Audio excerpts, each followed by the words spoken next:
नाग है, नागासुर है ये, नागासुर है ये, नागासुर है ये, नागासुर है ये।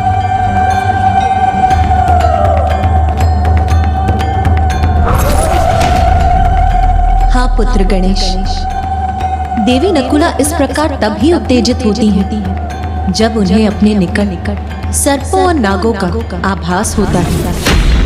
माता नकुला अर्थात सर्पों और नागों की परम शत्रु, नेवलों की माता। ये नागासुर ही है, ये नागासुर ही है, ये नागासुर ही है, जिन्हें अब देवी नकुला अपने वास्तविक रूप में आने पर विवश करेंगी।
ये क्या हो रहा है असुर महानायक?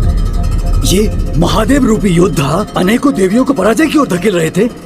ये अचानक एक देवी के आने से भयभीत क्यों हो रहे हैं?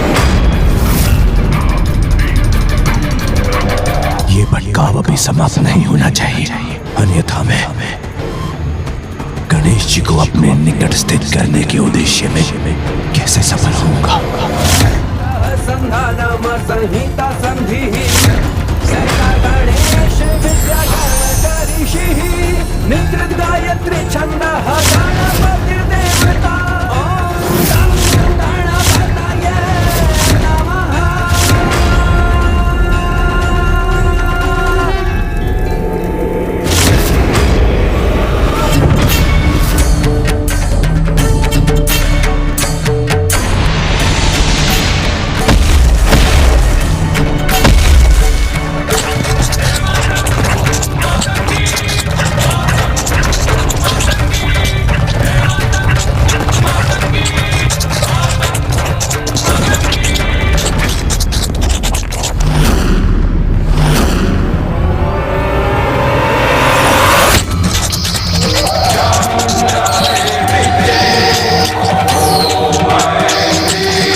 नागासुरों, अब तुम्हारा अंत करूंगी मैं।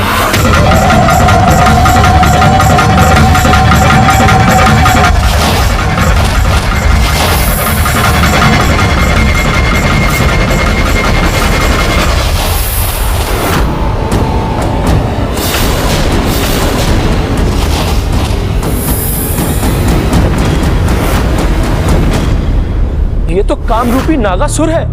अपनी इच्छा अनुसार किसी का भी रूप धारण कर सकते हैं ये, किंतु अब इन्हें अपने इस अपराध का भयंकर दंड भी अवश्य प्राप्त होगा।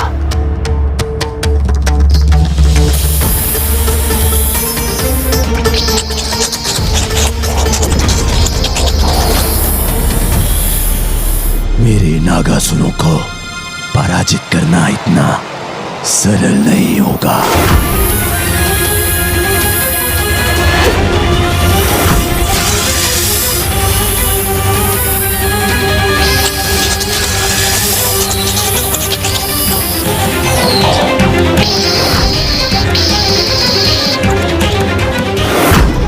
अब माता इन नागसुरों का वध कर देंगी।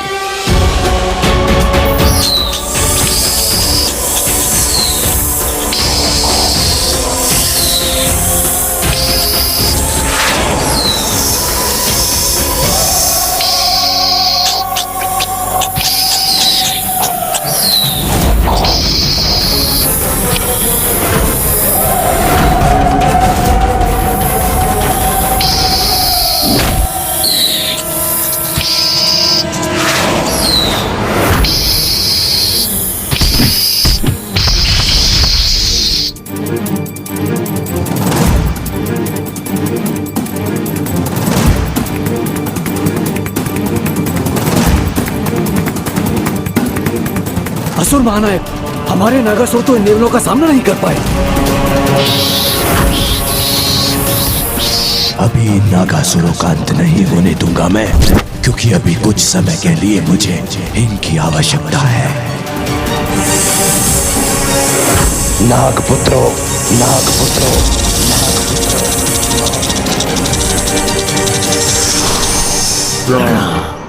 अपनी माता देवी शर्पणी को उनकी संतानों की दुर्दशा का ये दृश्य दिखाओ और पुनः इस युद्ध का भाग बनो।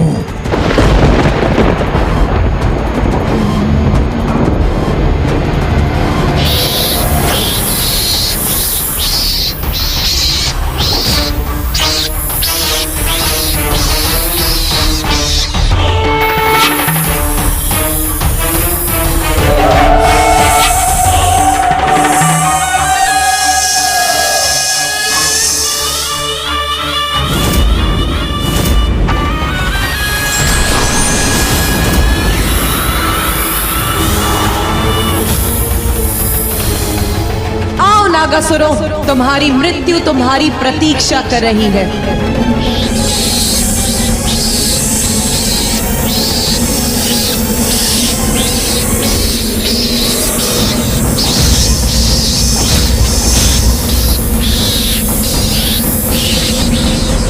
तुम्हारी इस दुष्टता का भयंकर दंड दूंगी मैं तुम्हें।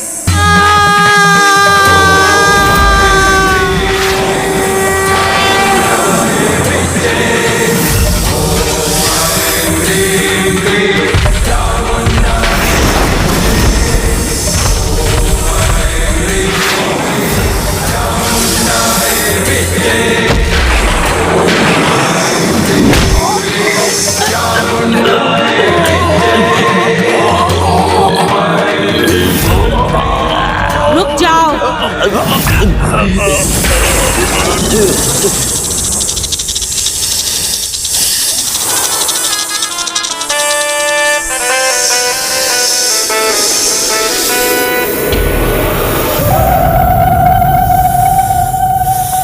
देवी शर्पणी, इस नाग असुर सेना की माता, अपनी संतानों की दुर्दशा से अत्यंत क्रोधित हैं।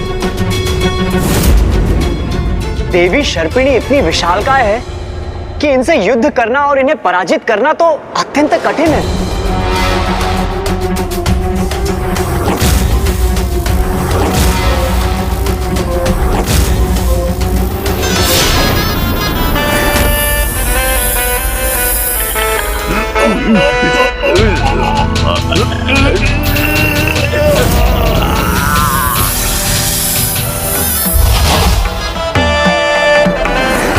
देवी शर्पिणी का क्रोध अब इन देवी के अंत का कारण बनेगा।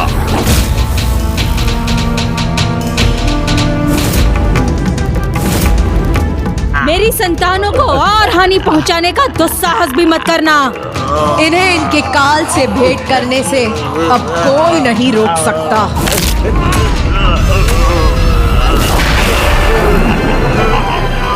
तो तुम मेरी भी चेतावनी सुनो देवी। तुमने यदि मेरे पुत्रों को मुक्त नहीं किया तो मैं अपने भीतर के कालकूट विष से तुम पर और तुम्हारी सेना पे ऐसा प्रहार कर दूंगी कि तुम सब जीवित नहीं रहोगे।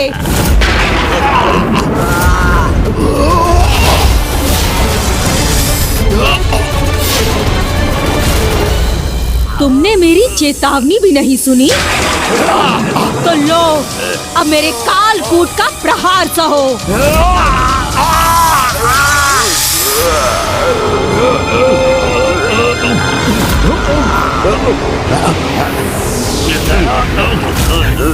प्रभु महादेव की सहायता के बिना इस कालकूट को रोकना तो असंभव है।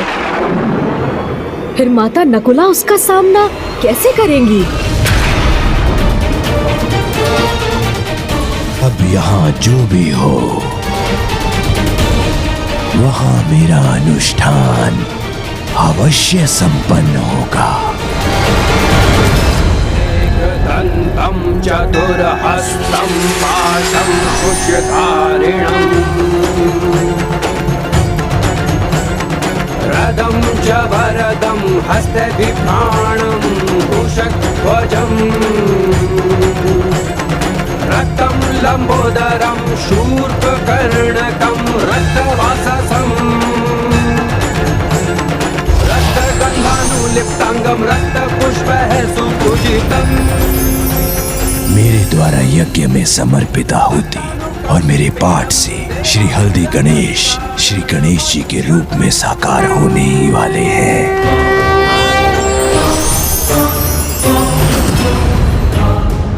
मुझ पर अब ये कैसा प्रभाव हो रहा है?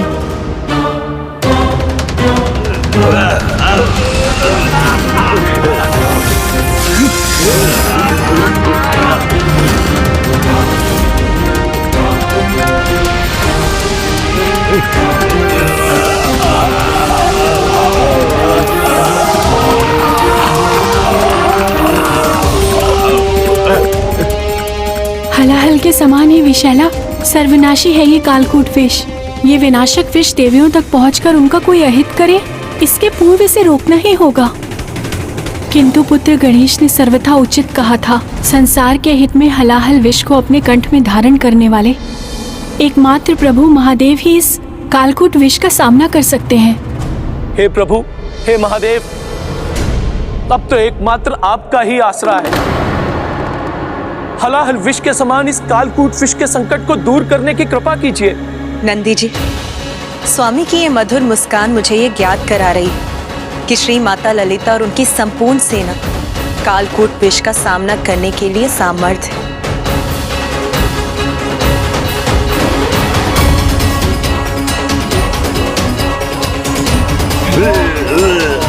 इन विषैले सर्पों का और कालकूट विष का मैं सभी का सामना करूंगी। नहीं देवी, मेरा कालकूट विष तुम्हें मेरे पुत्रों को मुक्त करने पर विवश कर देगा। इनकी मुक्ति चाहती हो ना तुम, तो लो, इन्हें अभी मुक्त कर देती हूँ मैं।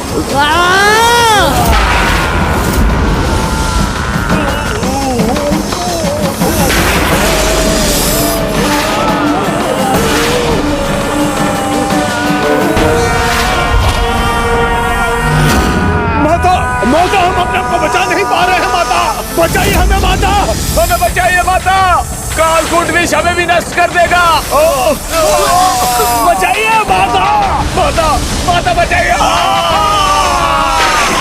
मेरा विष मेरी ही संतानों को प्रभावित कर रहा है।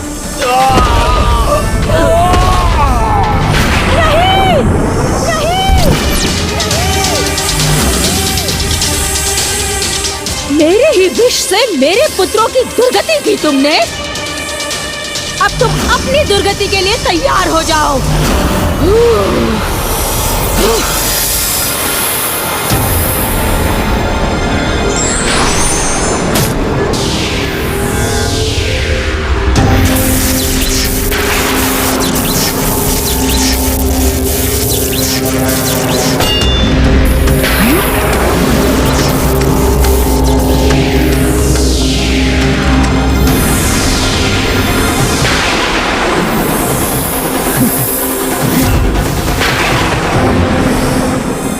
कुछ ही पलों में मेरा कालकूट विष तुम्हें भी तुम्हारे काल के निकट भेज देगा।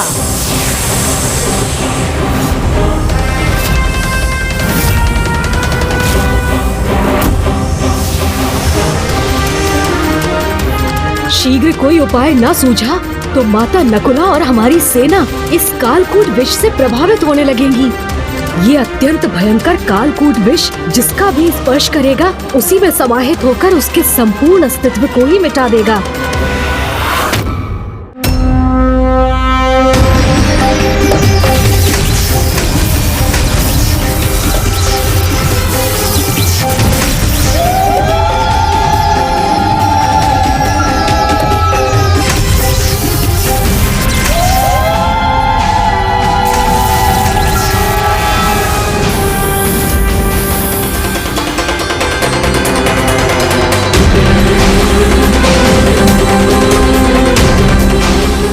विषैली सर्पों का अंत करते हैं, उन नेवलों की माता हूँ मैं। तुम्हारा ये भ्रम कि तुम मुझे क्षति पहुंचाओगी, तुम्हारे इस कालकूट विष के साथ उसका अंत कर दिया है मैंने, और ये प्रमाणित कर दिया है कि तुम जैसी आसुरी शक्तियों का विष धर्म हित में कार्य करने वाली देवी शक्तियों के सामने टिक नहीं पाता।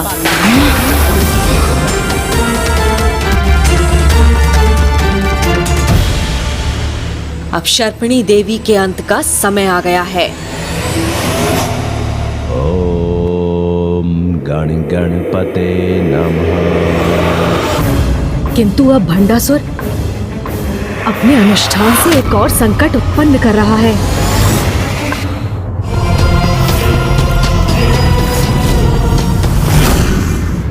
अर्थात इस धूर्त भंडासुर ने 2 रूप धारण किए हैं, जिससे उसका एक रूप यहाँ सभी को युद्ध में व्यस्त रख सके और दूसरा रूप वहाँ मेरे आवाहन हेतु गणपति अथर्व शीर्ष पाठ संपन्न कर सके। किंतु मुझे विवश करने के इस प्रयास में इसे मैं कदापि सफल नहीं होने दूंगा। ऐसे समय में मुझे दृढ़ता से यहीं स्थिर रहना होगा। इन देवी ने नागों की माता देवी शर्पणी को भी निरुत्तर कर दिया। चिंता मत करो पुत्र, अपनी संतानों का संहार और कालकूट विष का नाश देखकर शर्पणी का अपार क्रोध अब इसे और भी भयानक बना देगा। देवी, मैं अपने पुत्रों के अंत का प्रतिशोध अवश्य लूंगी।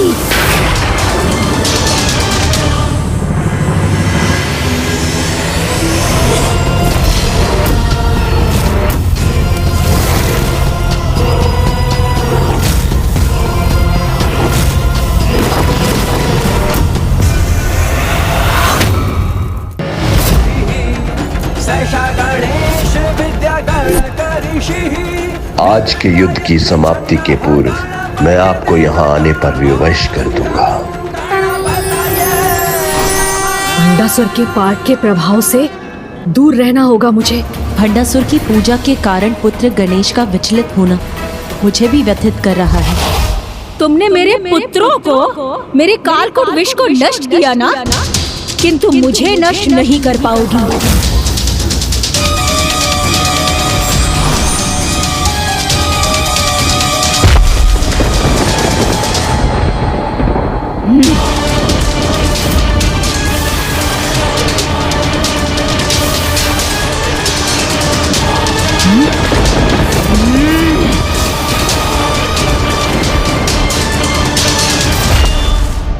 मेरा अगला प्रहार व्यर्थ नहीं जाएगा।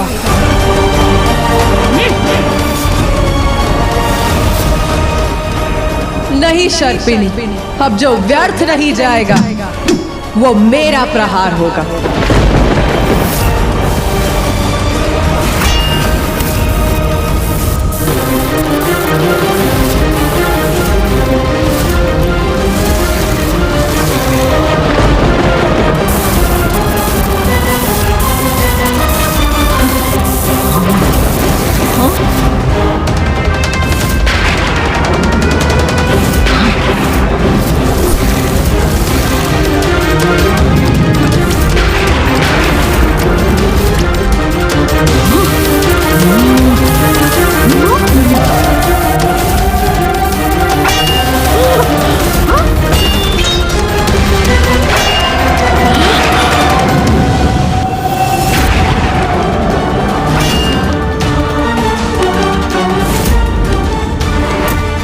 शर्पणी का कोई प्रहार इन देवी पर सफल क्यों नहीं हो रहा है?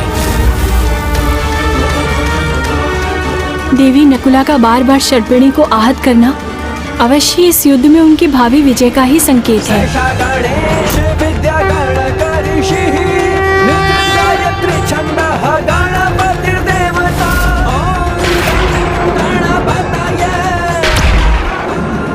मुझे ज्ञात है पुत्र, तुम हर संभव प्रयास कर रहे हो, किंतु पूजा करने वाले को उसका फल मिलना ही चाहिए।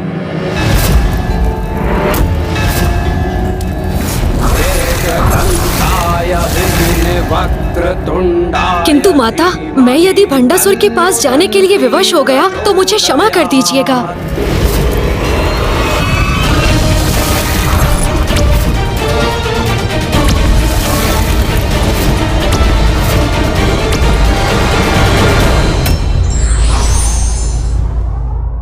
विकट स्थिति में ही व्यक्ति की परीक्षा होती है। ऐसे में शांत मन से लिया गया निर्णय जीवन में शांति देता है।